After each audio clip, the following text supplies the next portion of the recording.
Buenos días, profesor. Saludos. Por acá Axel García de la Facultad de Derecho. Hoy día voy a presentar la entrevista con el doctor Roberto Will Guerrero. En este caso, él nos va a comentar cómo fueron sus vivencias durante la invasión. Y bueno, como primer punto, señor Roberto, quiero empezar. Cuénteme quién es usted, a qué se dedica, qué hace, qué hacía en ese momento, en 1989. Cuénteme. Bueno, ante todo te agradezco la entrevista y es un tema muy interesante que es importante que las generaciones actuales tengan conocimiento de los sucesos que se dieron en aquel entonces. Mi nombre pues ya Roberto Will Guerrero, soy coordinador del doctorado en Derecho de la Universidad de Panamá y en ese tiempo, en 1989, desempeñaba el cargo de corregidor del corregimiento de Pedregal. Tengo, volviendo al aspecto académico, 31 años de ser docente de la Universidad de Panamá en la Facultad de Derecho. Ok, como pregunta número uno, la pregunta número uno, doctor Roberto, es ¿cómo usted vivió los días previos a la invasión? ¿Cómo fue su vivencia? ¿Cómo se sentía?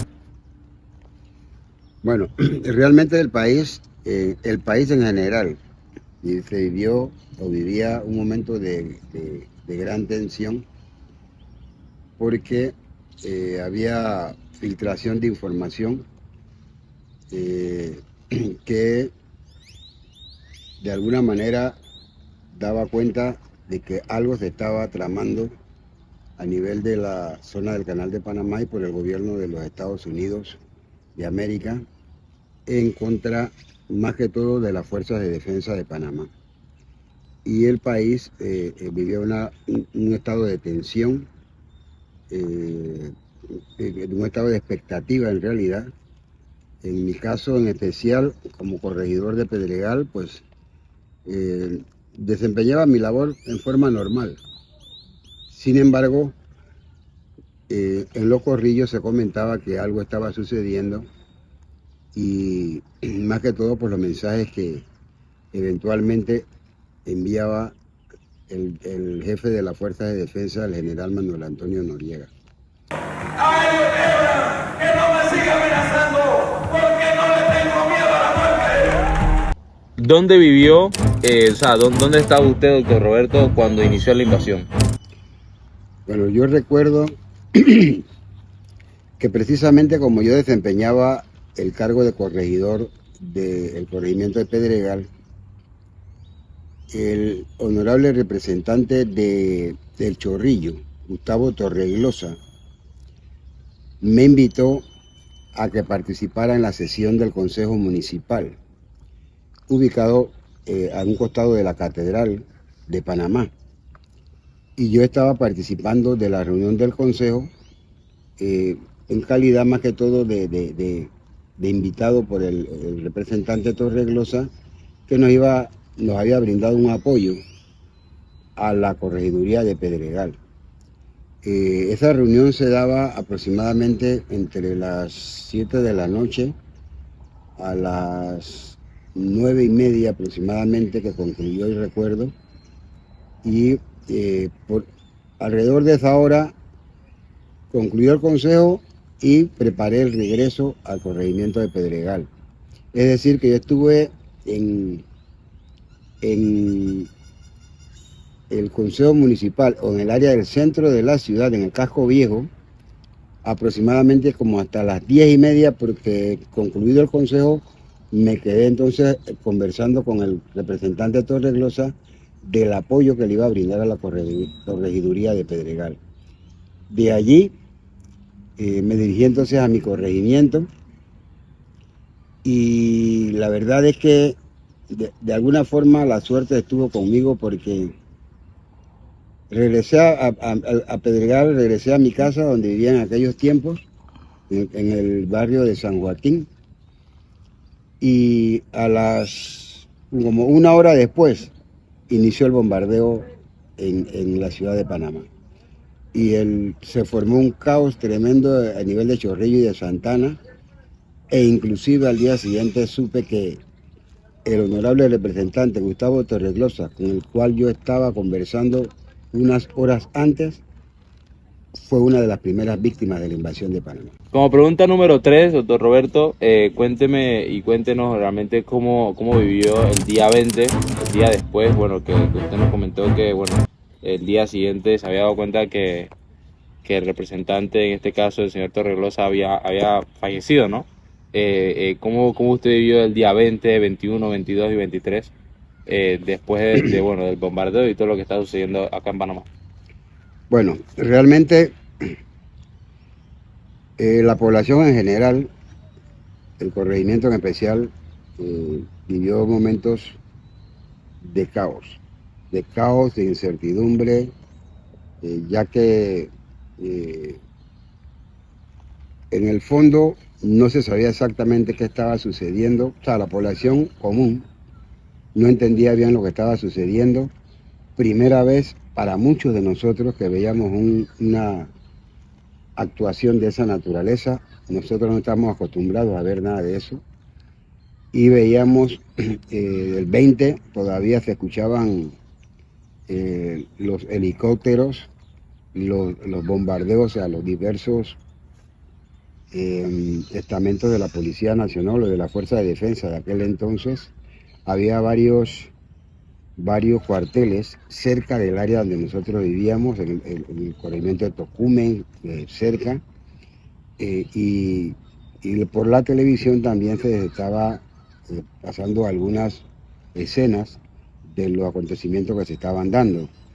Pero en especial 20, 21 y 22 escenas de los acontecimientos que se estaban dando. Pero en especial 20, 21 y 22, el caos realmente consistió en que no hubo control por parte ni de los que propiciaron la invasión, ni de los que propiciaron la invasión, como les decía, ni de aquellas autoridades que deberían velar por la seguridad de la ciudadanía. De tal manera que este caos fue aprovechado por mucha gente para atacar al comercio, desmantelar el comercio, robarle al comercio.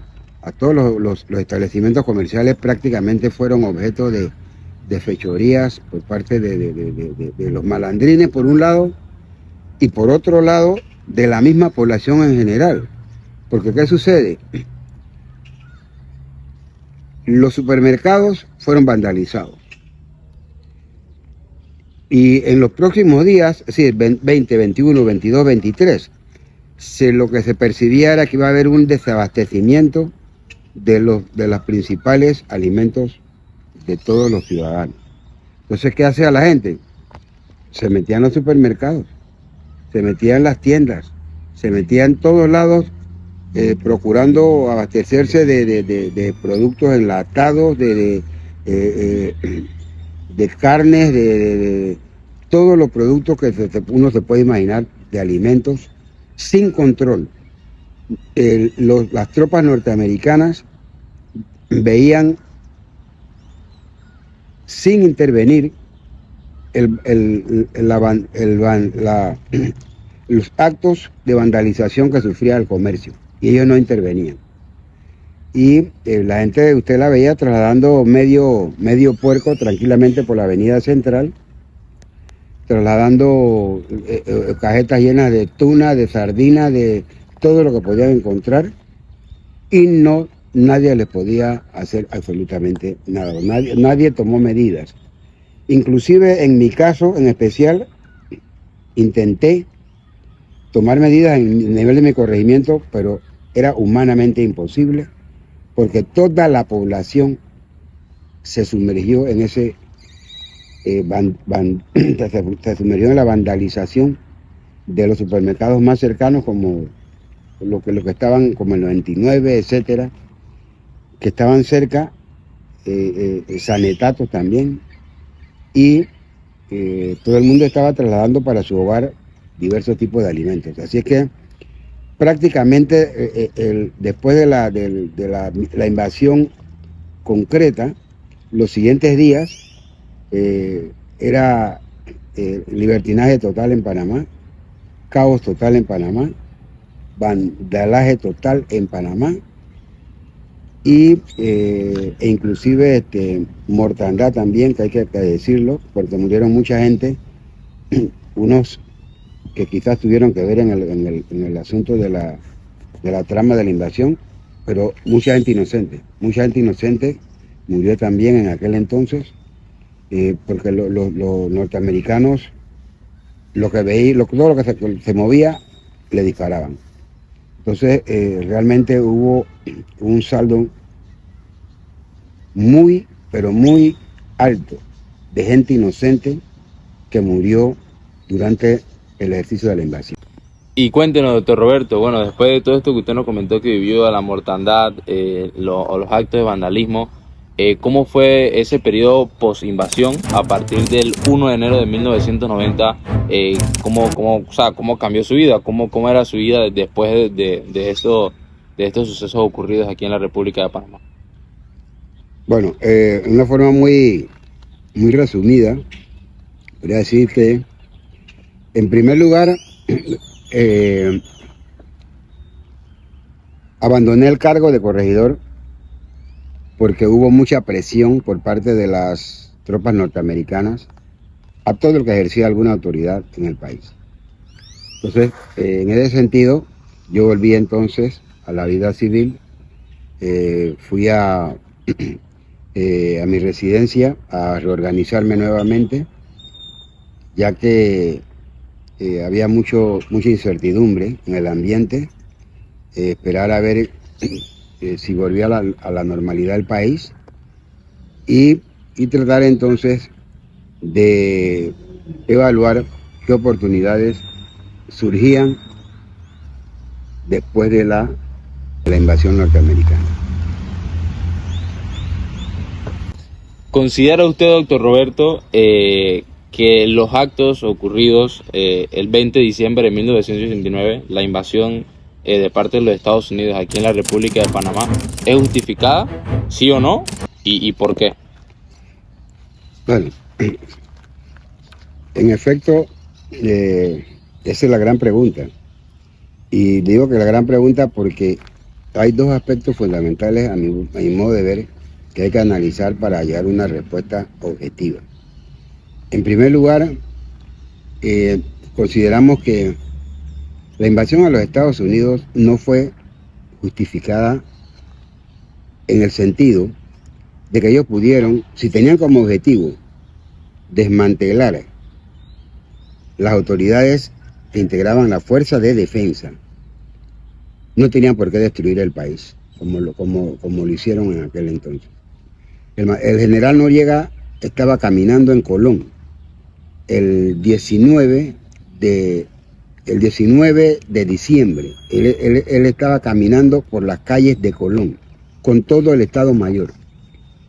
Y si ellos querían llevarse realmente a la cúpula de la Fuerza de Defensa, pudieron haberlo apresado allí y no haber destruido todo lo que destruyeron en aquel entonces. Sin embargo, hay que ver el otro aspecto. En efecto, si ellos querían realmente acabar con el régimen autoritario de Noriega, aparte de lo que les dije que podían haber hecho definitivamente, considero que exageraron y se extralimitaron en sus medidas, en sus acciones. Realmente hay normas de derecho internacional que hay que respetar. El derecho internacional público se vio lesionado totalmente por la acción de los norteamericanos en Panamá. Los países no deben atentar contra la libre determinación de los pueblos, ni puede estar en esta época moderna invadiendo unilateralmente y sin razón alguna a los pueblos, sobre todo pequeños. Ahora bien, estábamos viviendo una dictadura y ciertamente con todas las críticas que le podemos formular a la invasión norteamericana, la dictadura cesó con la invasión norteamericana. Y era muy difícil liberarse de ella sin que se diera ese acto que no lo aprobamos ningún panameño, o por lo menos la gran mayoría de los panameños no lo aprobamos, pero que significó liberarse del yugo y del autoritarismo y la arbitrariedad de un señor llamado Manuel Antonio Noriega.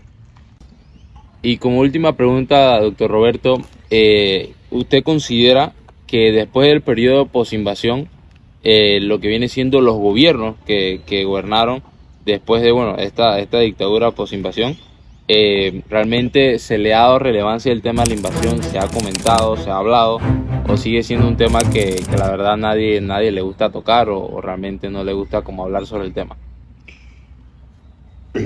Bueno, yo considero que en los gobiernos inmediatamente posteriores a la invasión no se le dio la relevancia al evento porque precisamente ellos fueron los que pidieron la invasión.